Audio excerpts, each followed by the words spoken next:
Hello and welcome to the MHG podcast.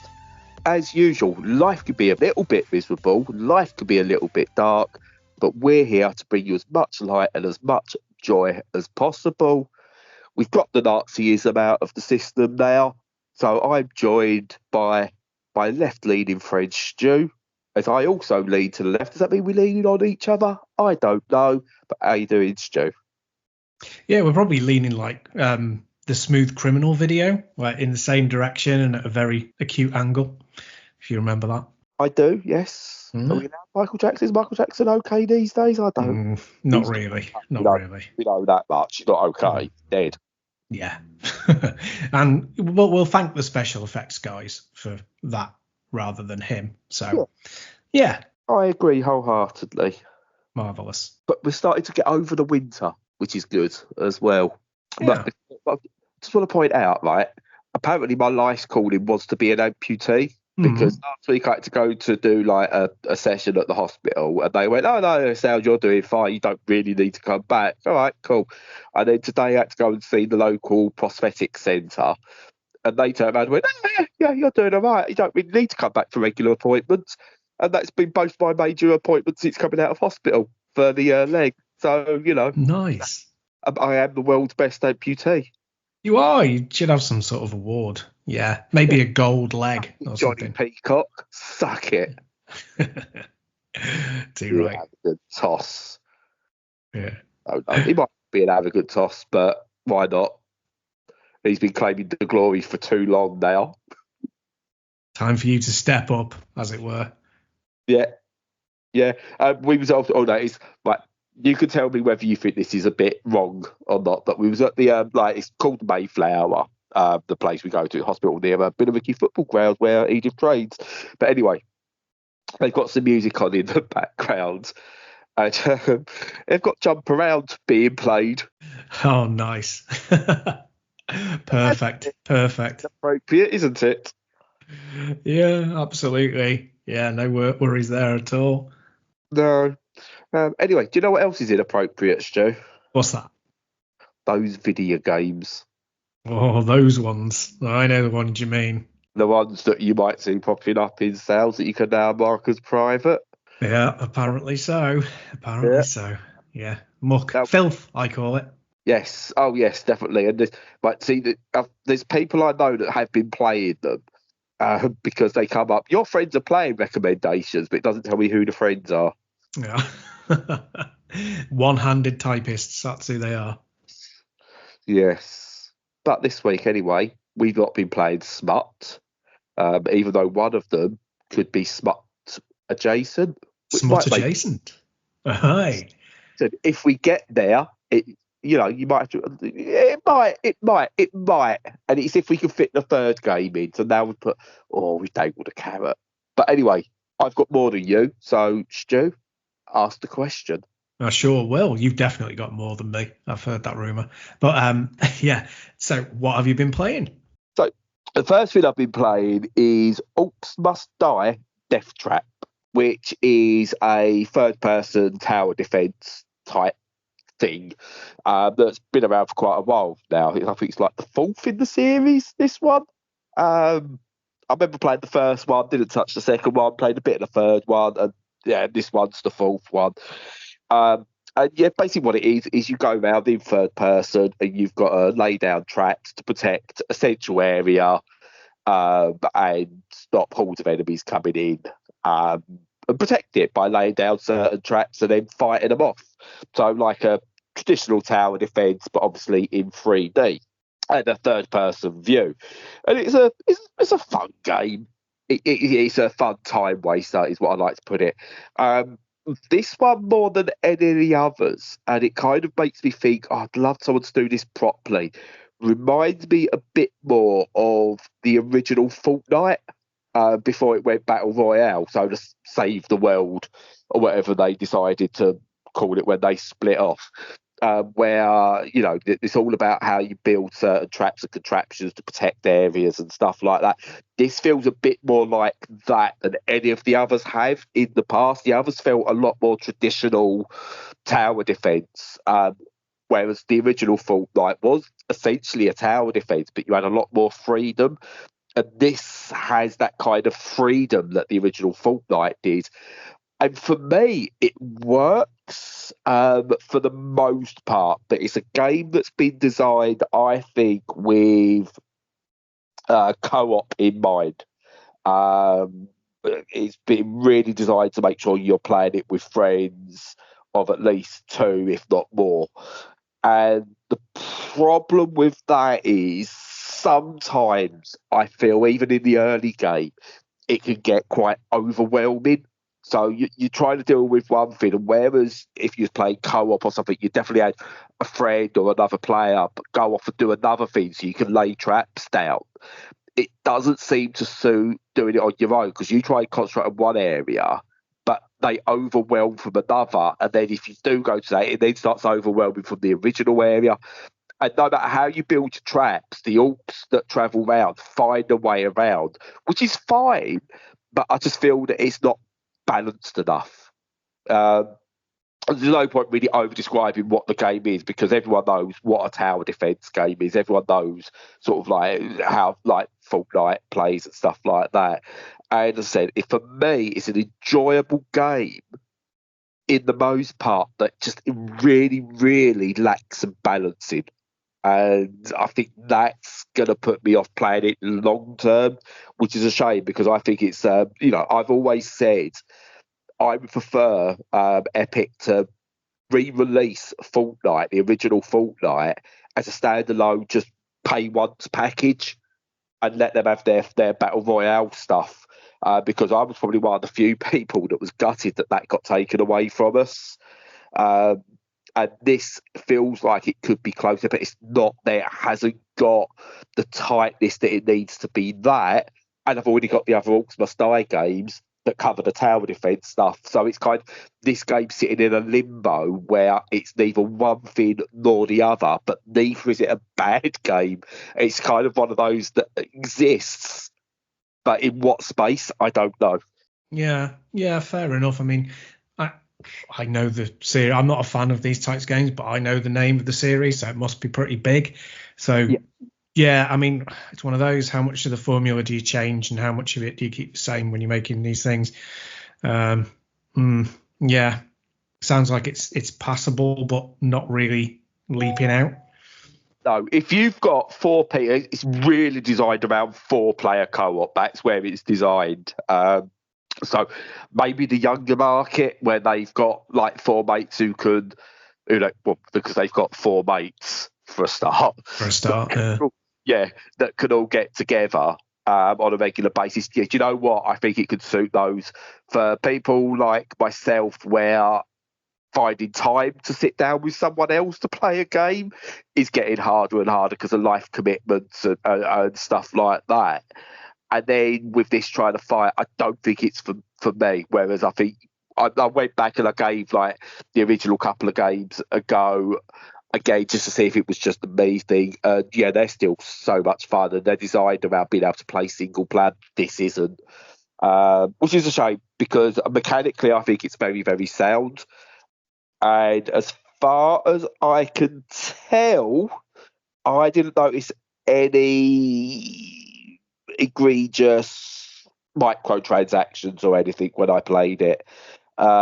So again, this is good, but yeah, it feels like it's almost, this is the other thing, it feels like it's almost placed in a way that if they wanted to add microtransactions, they could, but it's not in there as yet. I don't know. Like I said, it's not for me. It's still a decent game, but you've really got to be someone who's got a group of people that you can play with. Yeah, no, that sounds fair. But anyway, from Killing Orcs, what have we got, Stu? I don't know. I don't even know how we link that. Yeah. If only there were sporks in the game, then we could, move on to that. But there was Toy Story 4 game. There might be. Oh, well, yeah, there could be. Yeah, there probably is a tie-in. But no, this one's got nothing to do with sporks. It's called Rift of the Necrodancer. And as you might imagine, it's part of that Necrodancer series. which are these rhythm games, the original ones that were about moving around a dungeon, fighting creatures, but in times of the beat and things like that. Very clever little game, very clever little system, excellent soundtrack. And this shakes the formula up considerably to the point where it's basically a completely different game. It's just got the same sort of graphics and style and another banging soundtrack. But this time it's a rhythm action where, very similar to like, Guitar Hero and Rock Band, you have streams coming down from the top of the screen in basically, little lanes, and you have to match the beats to the items in the lanes. And the difference here is that instead of them being just notes that you have to hit, they're enemies. And, okay, fair enough, reskin the buttons. Aha, no, it's not just reskinning buttons. They are enemies in their own right, and they have different patterns. So some might take multiple hits, some might jump from lane to lane when you hit them or before you get to them. Some of them will be on the off beat rather than on the beat and things like that. So it's actually got quite a complex system. And, obviously, like I say, the music in these things has got to be good, and it's always been good in these games. I don't know them well enough to know if the tunes like from the previous games or remixes of them or whatever, but I would guess some of them are, and some of them are original content. But it's certainly, they're the right mood for you to be slapping stuff down. Go on, what were you going to say? Sorry. I say they've probably kept some back just in case it does well and they can earn a few more bucks. Well, exactly. Yeah, there may be DLC in the works. I would be pretty shocked if there wasn't. So, yeah, it really good. So, yeah, how does it play? What does it play like? Well, you've got like standard. You can use basically any buttons on your controller or your keyboard you want. You can remap them as you want to do these things, but you've got principally 3 because there are 3 lanes, and you've got like a couple of special move type things as well that you can use.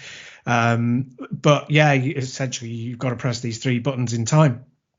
And that for me is the only problem I've got with it, is that it's really, really hard. I find it really tough. These sorts of things, they generally have like a dedicated controller, and that's where the fun comes in, that you're using like a guitar for Guitar Hero or whatever, and you're matching it with the guitar. Doing it on a control pad is a bit of a challenge, because the way that the enemies move and split and their timings and everything, it's really quite complex, and it takes a lot of brain power. I might be saying this and it might just be that I'm crap, always an option, but yeah, I find it a bit of a toughie. I think it would probably benefit from a dedicated controller. If not, have a really good play around with button layout, see what works for you, see if there's something you can get comfortable with. I've not really settled on one yet that I'm particularly comfortable with, finding it a bit of a challenge, but hey ho, we'll get there. But it's a really good game. It's got some great ideas in it. Having that kind of battle rhythm game, always fun. I mean, I'm mentally comparing it to Theatre Rhythm Final Fantasy, that is A, unpronounceable, and B, something I really, really love. So that's probably not quite fair. But yeah, it's so far an excellent game that may be a little bit hampered by its control methods. I'd like to see what other people come back with on it. But yeah, not bad. Check it out, see what you think. Question then. Go on. Right. I'm sitting here looking at the moment at a 6-button double arcade stick. Would it work well with an arcade stick where you've got 3 buttons just directly in front of you that are quite easy to press all at the same time and stuff like that? It might do. I might have a go at it with my arcade stick, because just having those to focus on, I think, is a good idea. Because you don't need, let me rephrase, you only need a D-pad if you want to map one of the buttons to it. So you don't need a controller in the classic sense. You just need, you can map it to anything that you want. So having it on something like, just big buttons in front of you might be a better way of going about it, actually. That's a good suggestion. Might give that a go. Dig out the DJ Hero controller that you've got from Beat Mania. Dig out your Beat Mania controller from the Beat Mud days. There we go. Yeah. It's an option. Yeah. Underrated game that. I loved that game. Yeah, it was good. I might even be able to use my guitar controller. I might give that a go, Yeah, there's always options. Exactly. And again, we will say it again, custom controllers for specific games, we're not against it. I know it's a small indie studio, but still, they've had the Nintendo tie-in with Zelda and stuff, so, Exactly. Yeah, and you know me, I love a dedicated controller. They need to either get the Sega one for Samba Amigo or a nice, maybe Donkey Konga, bongos, drums. Yeah, they were ace. Yeah, there's plenty they could do if they want to go back to the Nintendo. Well, it's all there. It's there. Taiko no Tatsujin, that's a big one on Switch as well. Yes, I keep wanting to pick that up. That's on Steam. I keep wanting to pick that up. I know I'm not going to be good at it, but it's the little cute drummy things. I love them. Me too. Yeah. I need to get a plush of those actually because I really do like them. Even though I only played like one of the games very briefly, but they are amazing mascot characters. They're fantastic. Namco can really do it when they want to. Oh yeah. I see. Now you make me think Point Blank again. Get me in Point. No, right. Let's move off. Or we're just going to go down nostalgia trip, so we don't want to do memory lane. Yeah. Cool. What else have you been playing then? Something original, Stu. It's original. Nice. Ooh. Okay, because it's got origin in the name. Okay, so it's definitely original. But it's been like tons of games, probably dozens of games in its own series ahead of it. And I've been playing either Dynasty or Dynasty, apparently. I don't know. Warriors Origins. Right.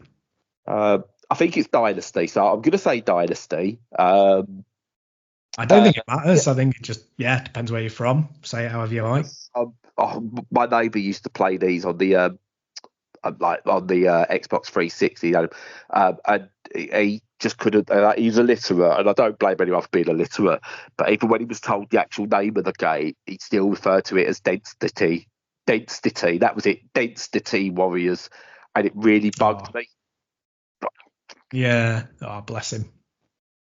But not bless him, he was a knobhead as well. But I'm saying, fuck him then. Not sort of right. No, he was a bit of a knob. Strangely though, the most right-wing looking sort of like sun-reading knobhead you could ever think, but quite liberal. And a trans friend and everything who he treated quite well, but was still a knobhead because lefties, disabled, anyone, you can all be knobheads. Doesn't matter where your political state. Anyway, that's going totally in a different direction because I'm still trying to work out how I want to talk about Dynasty Warriors Origins, because Dynasty Warriors 9 was god awful because they decided to make it open world, and then took out loads of stuff and tried to resell it all back as DLC. Don't do that. Okay, KOEI TECMO, don't do that. KOEI? Is it KOEI or KOEI? We'll say KOEI TECMO. I've always said KOEI, but I don't know. KOEI TECMO. Now, the original Dragon Age, Jesus Christ, the original Dynasty Warriors games, like across the PS2 era especially, were amazing. Just like completely just turn your brain off. Like, do a bit more justice. It's not just turn your brain off because there is still like some tactics to it. You've got to really sort of like consider how you're approaching each map. But turn your brains off, mash those buttons and kill hundreds upon hundreds upon hundreds upon hundreds of enemies. It's been repeated so many times and it still holds up today. And this version of it, the moment-to-moment gameplay is as good, if not better, than it's ever been. You go into a battlefield and you hack and slash like hundreds. I mean, there's thousands on screen at once at times. Like the first time they've actually got thousands of enemies. Yeah, there are thousands of enemies on the screen. We might actually one day get to the 1 million troops thing, if you remember your memes. We might actually get to that one day in the Dynasty Warriors game because there are thousands now on screen at once. It looks lovely.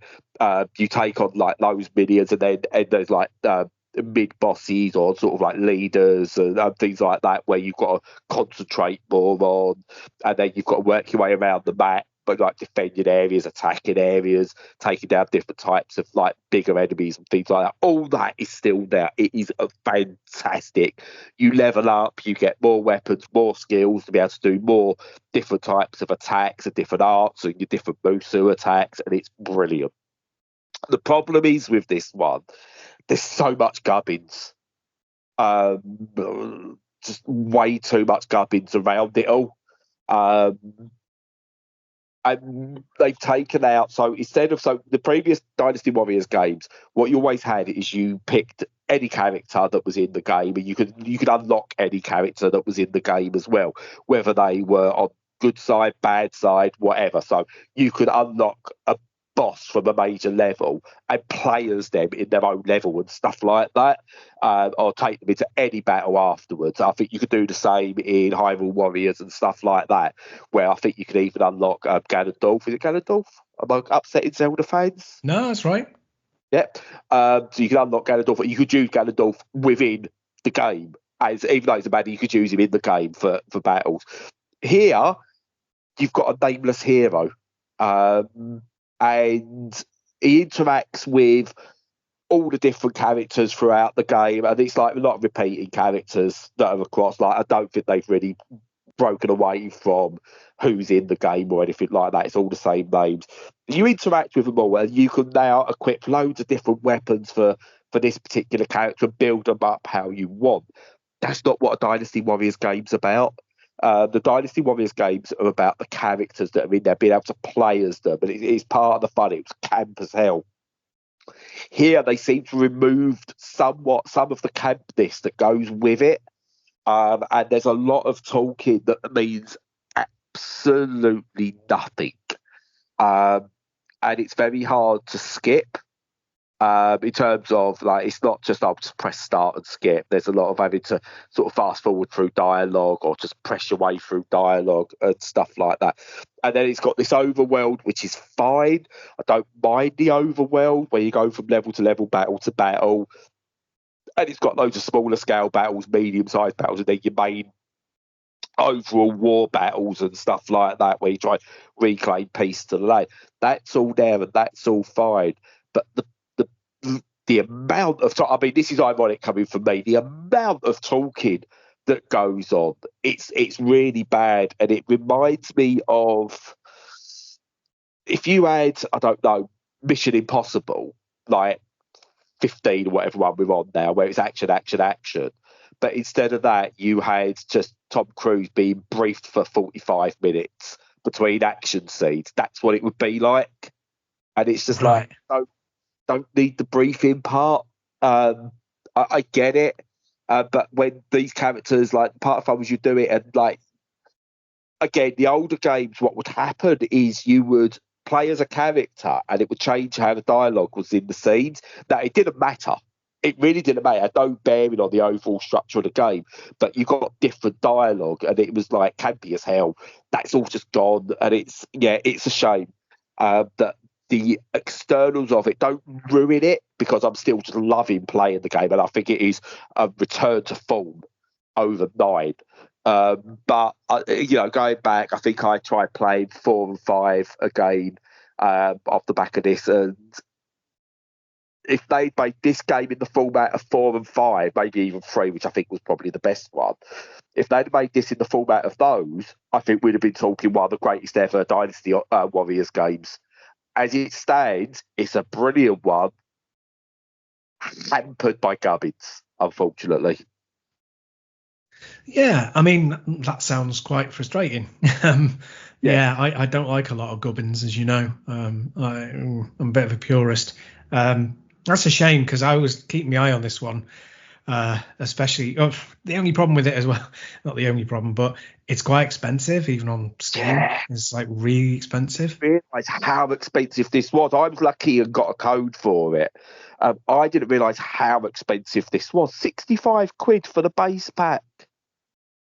Precisely. 65 quid. And mental. Thankfully, like, the deluxe edition, I think, is literally just soundtracks and stuff.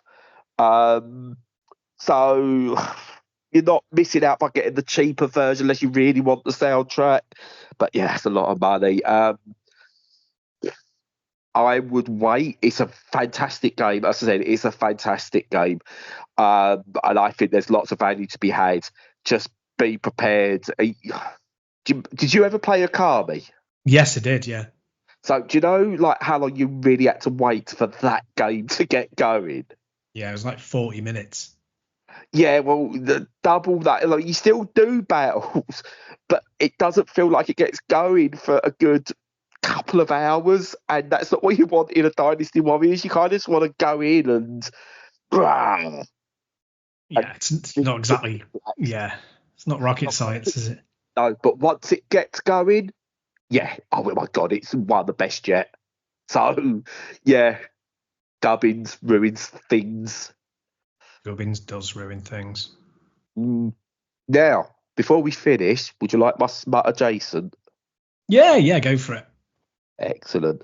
So, do you remember BMX Triple X? I do. Yes. Did you ever play BMX Triple X? No. Oh, I did. We had it at the video shop when I worked and I played it. Do you know what? It was shite. Anyway, this isn't BMX Triple X. It's Legends BMX. No smut in it whatsoever. But you see what I mean by Smut Adjacent? Yeah, just about.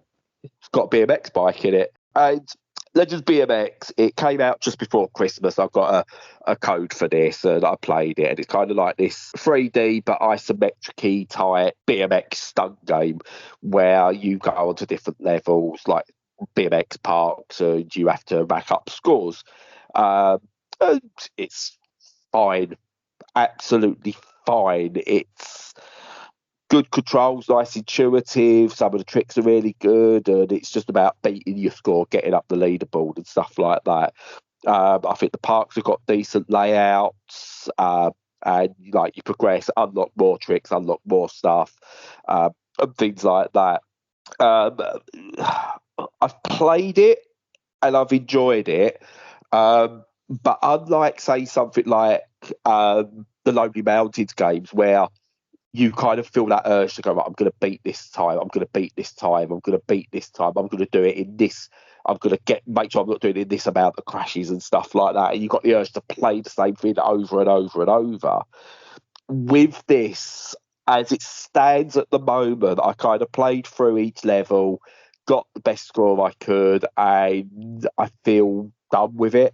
It lacks that something that makes me want to go back and get better and better and better at it. I don't know what that thing is either. That's the problem.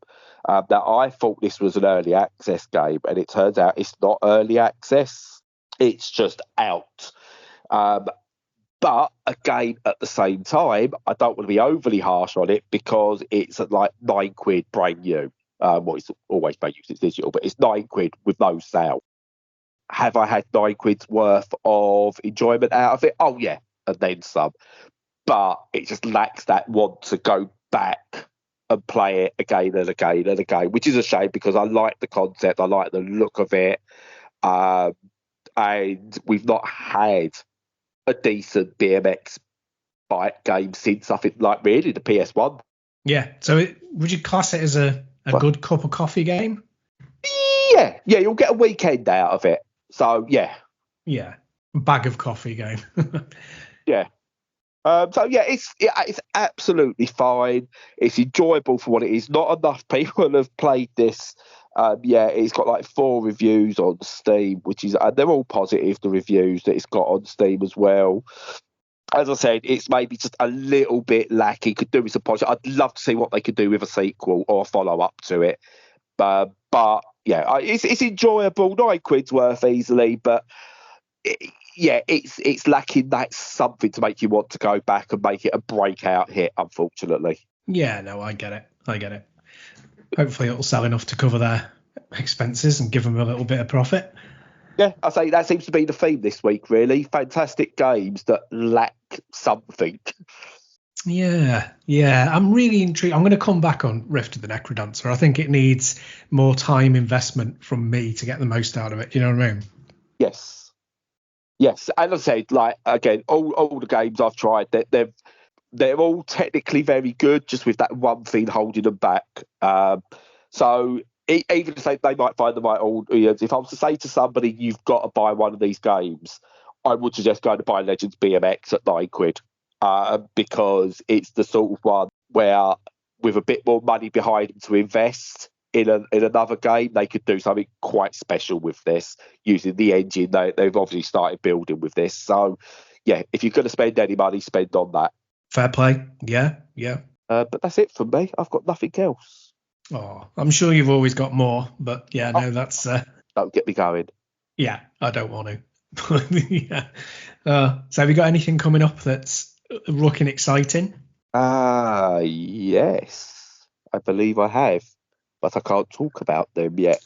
Fair enough. Right. Yeah, held back. But yeah, I understand. I've got I've not really got much on the radar at the moment, although I still want to get that Arcane Age. I might be able to afford that this month and get a go on it. So we'll see. We'll see. Did you play Snow Riders yet, by the way? Because someone got sorted out with a code. Yes, they did, and yes, I have. Thank you. Yeah, it's really good. Yeah, controls very well. I like the complexity in the controls. It's simple on the face of it, but there's a lot of depth. I always appreciate that, and I like that. It's funny the way the camera is. You'd think, oh god, this is going to really hinder me, but funnily enough, it doesn't. It kind of works. Yeah, a very impressive game. One that I have got coming up, hopefully next week, I think I can talk about it actually, because just the name alone, hopefully will wet the whistle. Cat Detective Albert Wild. Oh, excellent. I like it. Yes, let's do it. Let's go. I'm gonna pass gracefully over to you to do the outro.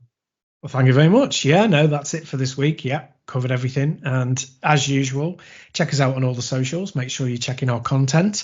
We're ramping up the stuff on the website again as Brad recovers. Bless him. It's my week for saying bless him. I don't know why, but there you go. So yeah, other than that, make sure that you're tuning in, recommending us to friends, and investing in Patreon if you can possibly afford it. But don't worry if you can't. Like a pyramid scheme. Like a pyramid scheme. Yeah, absolutely. Get your friends involved and make sure you make a lot of money off them some way. But anyway, apart from that, otherwise, until next time, stay safe and stay sane.